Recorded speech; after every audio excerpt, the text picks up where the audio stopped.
Hey girls, how are you? Come on. Here's the running of the girls. Hello, baby dolls. You want some sunflower seeds? Later. I'm trying not to get dirty today. I'm not completely made up, as you could see, though. I'm not ready for garden work. So, yeah, today is Bible study day for me, so I had to work really hard to clean my fingernails last night and do Bible study, and then I'm going to be back at it in the garden today. So stay with me. I have some of the prettiest weeds around, and the bees are absolutely thrilled about it. They're going to be totally mad at me when I cover these up with a black tarp. Oh, look at that, Mr. Bee. Hello. Hey, so I'm on clothing change number 2 for the day. Seems like in Florida you got to do that. It's cold in the morning and then you're up to 80 degrees. So I'm planting a little peppers while I'm at it, but I thought I would talk to you a little bit about, I was listening to the Elliott's Homestead latest video where they were doing some book quotes, and they were talking about now's the time to plan, and they related like it's a time where plants can riot, the flowers would riot, and I love that analogy. If you haven't watched their video already, I will put a link to it right up here. But on top of that, I mean, I loved all that. But then today, oh, I should put this up. I was in my Bible study, as I've told you earlier. So I was in there, and this is from the book of Isaiah, chapter 35, and I'm going to start with verse 1. The desert and the parched land will be glad. The wilderness will rejoice and blossom. Like a crocus, it will burst into bloom. It will rejoice greatly and shout for joy.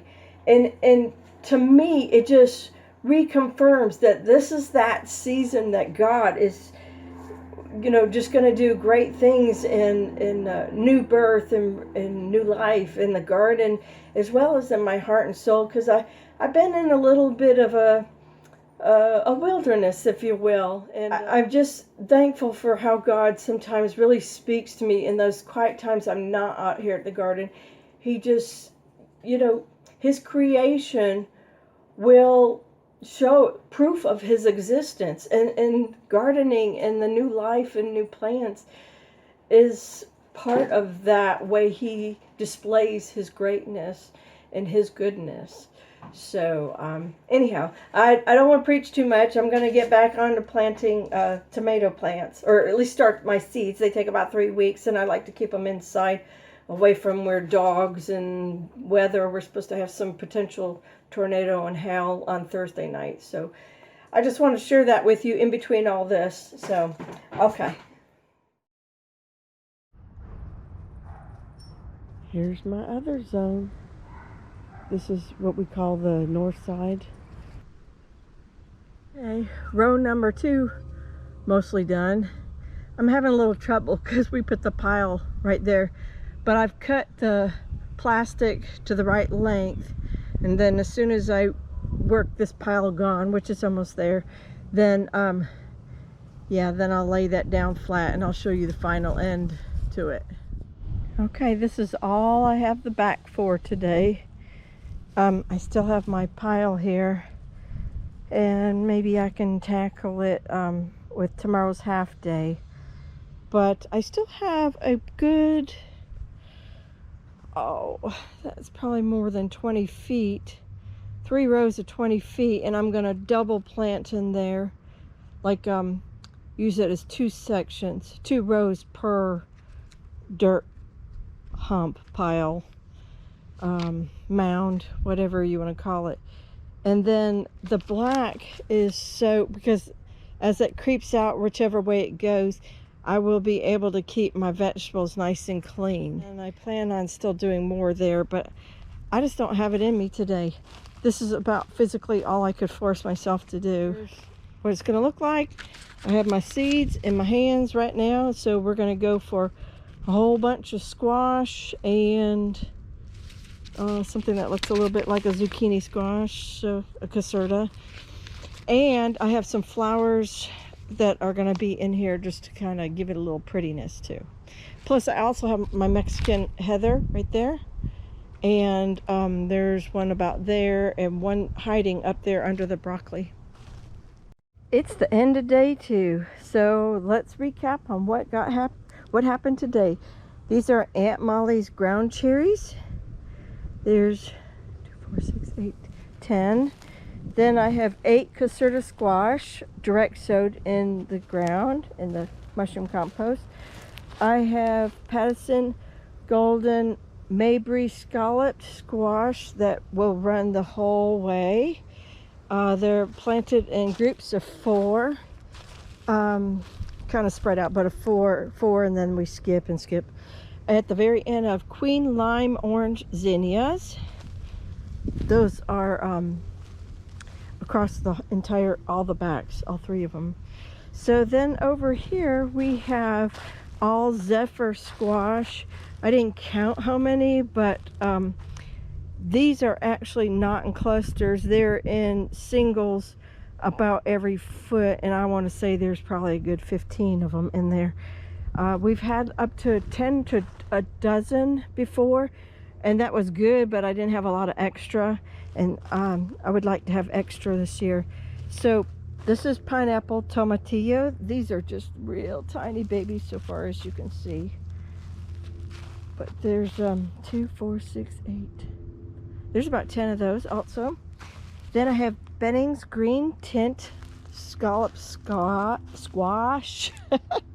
My mouth won't work anymore in here, and I did plant some of those in the fall, but we had that really hot weather, and therefore I only got 1 of them, which was terrible. Here comes another day, another project. So today we're going to put together the sweet potato boxes.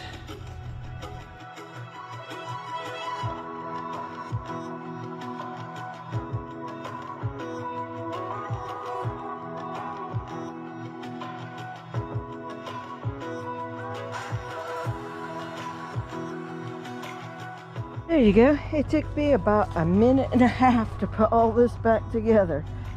Oh my gosh. That was easy, although it was heavy because those blocks are heavy, but it was nothing. And I don't want to drive anything permanent in.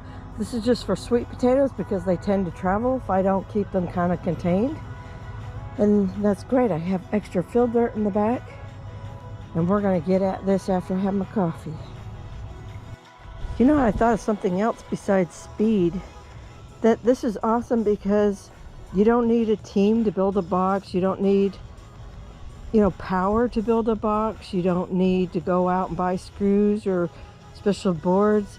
These are just something that a neighbor was getting rid of, and I said, let me find a couple that match, and not even like perfect, but that's gonna do just fine. And then I can disassemble it when I'm sick and tired of it, or when the season is over. I can move it next year, and it doesn't require anything from anybody except for when I get done, I just load it up and put it right back in the wheelbarrow and move it again. I love that. That is very convenient, especially if you have a lot of time all by yourself and not so much a gardening partner.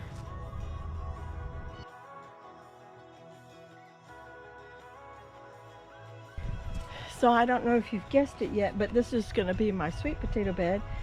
I think I might have mentioned it once before, if it made the cut. So anyhow, little sweet potatoes, what I did was I took and cut them, and they were not supposed to mold, and they have molded anyhow. So I don't know how successful that'll be. Oh, this doesn't look too good. Maybe it was too much for them in the shed. Yeah, that doesn't look good. There's mold all in these. They were supposed to be nice and dry before they went into the bed.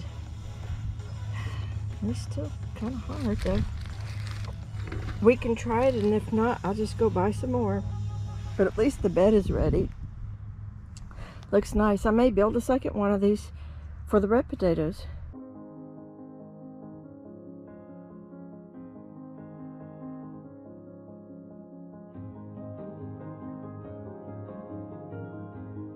I've decided to put the red potatoes over here and kind of trench them and then build up on the trenches, because I'll probably just go buy more sweet potatoes for here. I'm not going to try any experimenting. I just want to go for it full on with fresh sweet potatoes. But the red potatoes are already getting little leaves on them, so as you can see. So I'm just going to stick them in here. And my first time with them was last year. And I got a few red potatoes, but you know, I'm going to try it again. Maybe a little different. I did not like the cages that they were in. It kind of allowed for moles and for rats or squirrels, whatever was getting them. Something was getting them. So I'm going to try it this way in the direct dirt instead of with hay around it. I just took the tiller through here and tore it up. I'm going to rake out the green stuff as best I can and call it quits over here.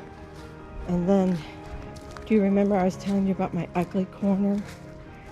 That, you know, the one you don't ever want to show anybody in your house? Well, I took the tiller to it. I'm going to rake that out nice and clean. Going to throw some nice compost on there. I got some beautiful plants for it.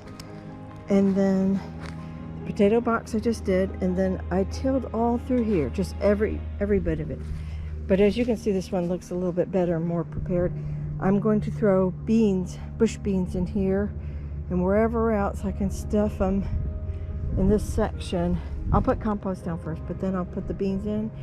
And then this will be where I stick all my bush beans, because I wasn't really sure where I was going to put them.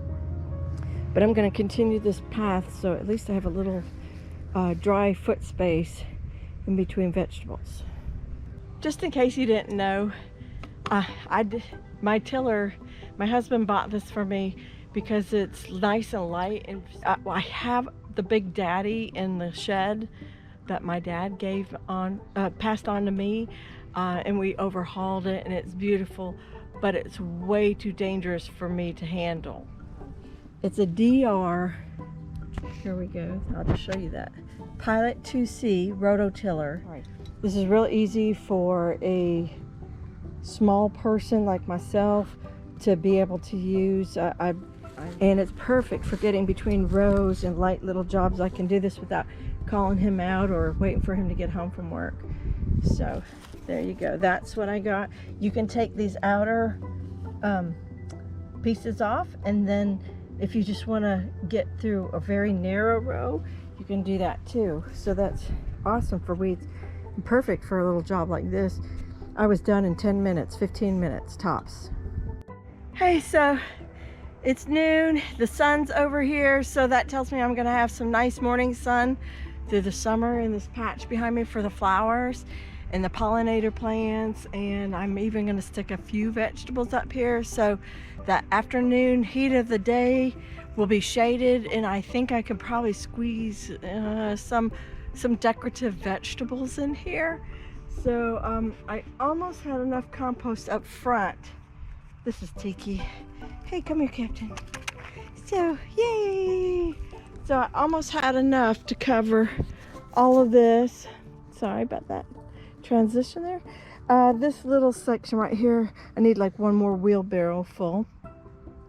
But all this looks so good down here, nice and clean. Not perfect, that's not what I'm trying to achieve. It'll never happen being completely weedless here. But eventually when the plants grow up, they will become some ground cover over here. And then I'll just kind of be careful with, you know, weeding it by hand too, some. But nothing's ever going to stop all that stuff in the corner. And I just finished up this center tarp or ground cover, so now I can plant my watermelons in there. I'm going to wait, I think, till March 1st to do that. So we can pretty much say let's say we're at 85% done with the north side garden. So I think we're gonna stop the video at this point. Somebody keeps circling the house. That better not be my husband. Anyhow, I think we're gonna stop right here, aren't we? Captain Nate. almost all my atomic grapes that were on the lower half that I showed you in the last video. He ate them all. So we're gonna stop here and for video number 2, and then you'll see me tackle the trellis garden next. So that's probably another few hundred square feet of gardening. But we got to take some time off, so if I'm quiet for a little bit, just know that everything's okay, but just having to assist and caretake for somebody who's not going to be. So anyhow, keep us in your prayers, and we'll see you in the next one. Thank you for watching. Have a blessed day.